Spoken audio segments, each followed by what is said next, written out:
káàárọ̀ gbogbo ẹ̀yin èèyàn mi. Orúkọ tèmi náà ni Kouchade Adebayo tí gbogbo èèyàn mọ̀ sí Ijebu National, Ijebu Star of Benin Republic. Actually, oní tíátà ni èmi ní orílẹ̀-èdè Benin Republic láti bí lọ Nàìjíríà. Àgbàgbà àwọn òṣèré tó wà ní Nàìjíríà ṣàṣà nínú wọn ni wọ́n máa ní pé òun ò mọ fọ́tò eré. Èmi jẹ́ kan lára àwọn setman lèmi lágbolé tíátà. Tí mo fi máa ń jẹun lágbolé tíátà ọ̀nà iṣẹ́ decoration, shrine palace, kódà gan tó bá yẹ pé ilé yín ni tẹ́ fẹ́ paint, tẹ́ fẹ́ decorate of your house, send me message.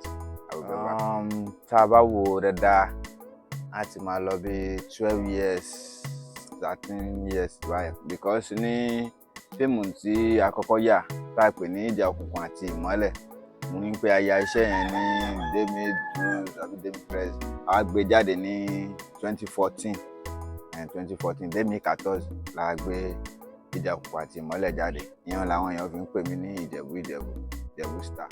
Ọlọ́run ni a máa kí torí Ọlọ́run ló ní gbogbo agbára lọ́wọ́. Àwọn ìdojúkọ máa ń wáyé Ọlọ́run náà la máa ń bẹ̀, torí kò sí iṣẹ́ kan tí o bá ti ń rí tọ́rọ́kọ́bọ̀ nínú ẹ̀ tí kò ní àdojúkọ kankan. So a máa ń rí àwọn àdojúkọ kan bí ká lọ sí location kí ẹni tí ó pè wá síṣẹ́ kó má láǹfààní àti lè fún wa ní oúnjẹ. Ìwọ tó bá dẹ̀ ti múra ẹ láti lé wá tẹ́lẹ̀, ṣó mọ̀ pé ó ti di go slow, ó di hold up nìyẹn. Ìdí nìyẹn tó yẹ pé if you hear any location tí wọ́n bá pè ẹ́, ìwọ fúnra ẹ máa lọ empty. Nǹkan gbọ́dọ̀ wà ní pọ́kẹ́ẹ̀tì ẹ̀, torí tó bá dọ̀hùn tán bá ṣe ẹ̀kan àbí ẹ̀ẹ̀mejì fún ẹ, ìwọ náà wàá ṣe ẹ̀kan tó kù. Àwọn èèyàn mi bíi Big Abbas, Fatai Oòduà, àwọn ni wọ́n ń pè ní Lálùdé.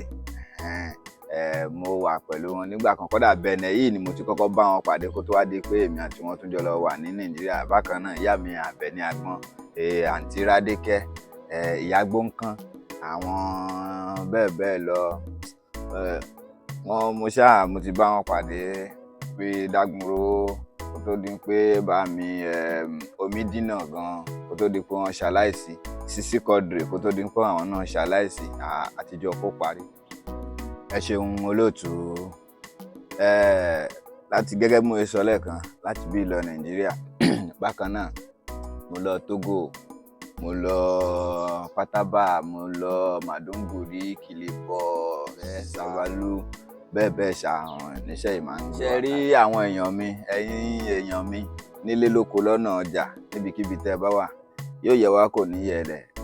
Àsìkò yìí ni ó fà á tí ẹ fi gbúrò mi mọ́ nínú àwọn movies mọ́ báyìí, nítorí ọ̀nà kan ṣó wọ́jà ẹ̀yin náà mọ̀, wọn lóhun ló dífá fún babaláwo tó ń tẹ̀kọ̀, torí tí fá bá ti gbẹbọ ká lè tètè rókèlè nítòsí tó fanu.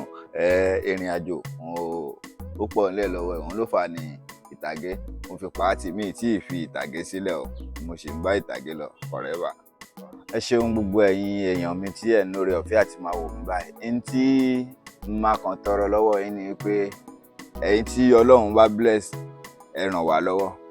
Tẹ́ ẹ bá ràn wá lọ́wọ́, àìmọye story ló wà nílẹ̀, àìmọye iṣẹ́ ló wà nílẹ̀, ṣùgbọ́n ní tá a fi gbé e jáde hàn kíní òun ní tóun ọ̀bà sí nílé, ó ní kẹ́nikẹ́ni má ṣe dábàá kan. That is the reason why iṣẹ́ wà nílẹ̀, mo fẹ́ kẹ́ ẹ ràn wá lọ. Lóòtú Abídèmí presenter. Ṣé rí good mentality? Ó jẹ́ ìkànnì kan tó yẹ pé mi ò lè gbàgbé ẹ̀ láyé, nítorí pé kí ni àwọn ẹ̀kọ́, ọgbọ́n àti ìmọ̀ tí wọ́n máa ń fún béèyàn ṣe máa tò inú ilé ẹ̀ tí ó máa ń wáyé níbẹ̀, àti pé gan good mentality like kí wọ́n promote èèyàn, kí wọ́n gbé èèyàn jáde fún iṣẹ́ tí èèyàn bá ń ṣe. That is the reason why I will never forget good mentality. Láti máa gbà fún àwọn ìgbìmọ̀ good mentality gẹ́gẹ́ bí ìyá mi Kúnyẹ́misí. Ọlọ́run á wà pẹ̀lú yín, mi ní wá yín tì. Bákan náà ọ̀gá mi Abíọ́dún Martins, mo dúpẹ́ lọ́wọ́ tiwọn náà. Ọlọ́run á wà pẹ̀lú mi lè ka orúkọ tán tí bá ní kí n mọ̀ ká ilẹ̀kùn.